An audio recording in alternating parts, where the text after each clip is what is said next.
Hello, I'm Robert Radford. This is 50 Years of Chess, and I've got another game for you. This was played in 2009, on the 1st of April. I was playing in a home match for South Bristol against Bristol University, and it was a top-board match, and I was playing a young Asian person, a man named Haizu. Huizah.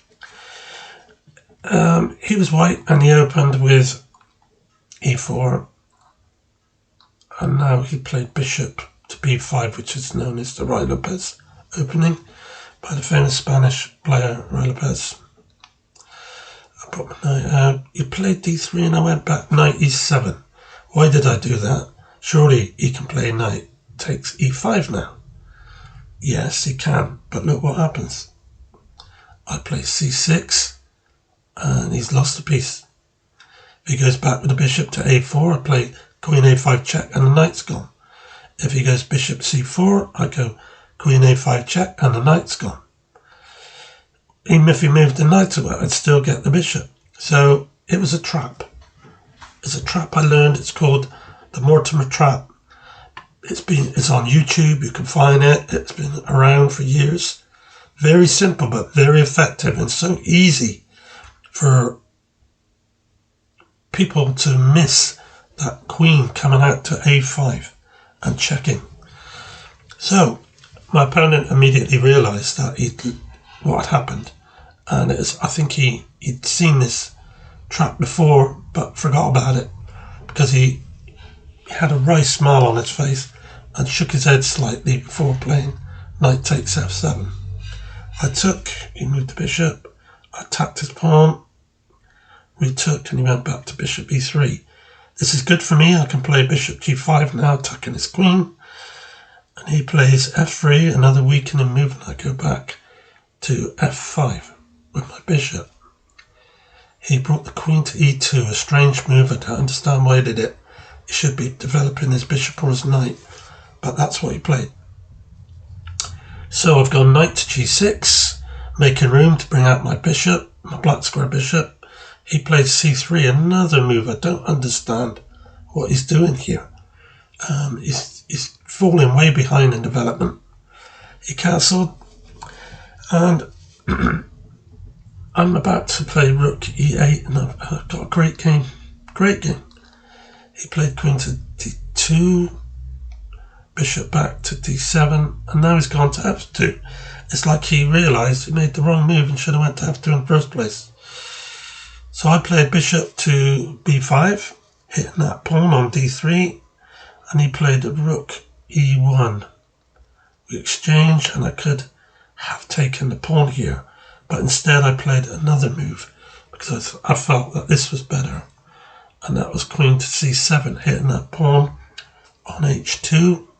He played g3 to prevent that from happening. So I brought my rook across to attack the queen again, and after this move, I don't know how many moves he's made with his queen, but it's far too many. But he moved it away to d1 instead of f1, which allowed me to come in with bishop takes pawn, sacking it. He played bishop d2 because he knows that I can play rook d1, e1 check and win the queen. So I took the pawn, he moved to h1, I come in with the queen, and it's getting really, really scary for him now as I come in to g3. So he played the knight out to a3 to try to attack the bishop, even though I can take the pawn on d3. Come in with the knight. You need several pieces sometimes to finish a opponent off. It's not possible always to just do it two. Sometimes you might need a third piece. And in this case, I played knight h4. He played queen to f1 to try and prevent the checkmate with queen and knight on g2. Now I could have and should have played bishop takes pawn here, and then he's got a problem because he can't defend the checkmate anymore. He's got to move his queen or lose it. But instead, I foolishly played knight f3.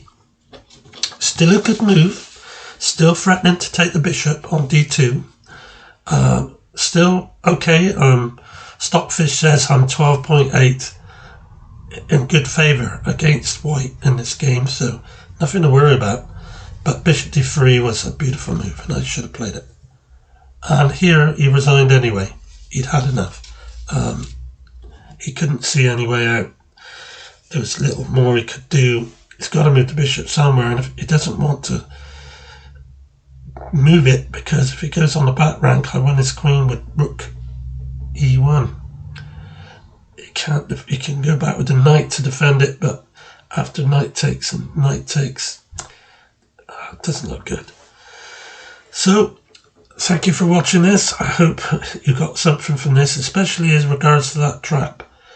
Remember, it's called the Mortimer trap. You can find it on the internet, and it's a lovely little trap. And it's not wise to play traps all the time in games to try and win, but sometimes you can bring one out in a match, especially if you think the person perhaps doesn't know it in a certain opening.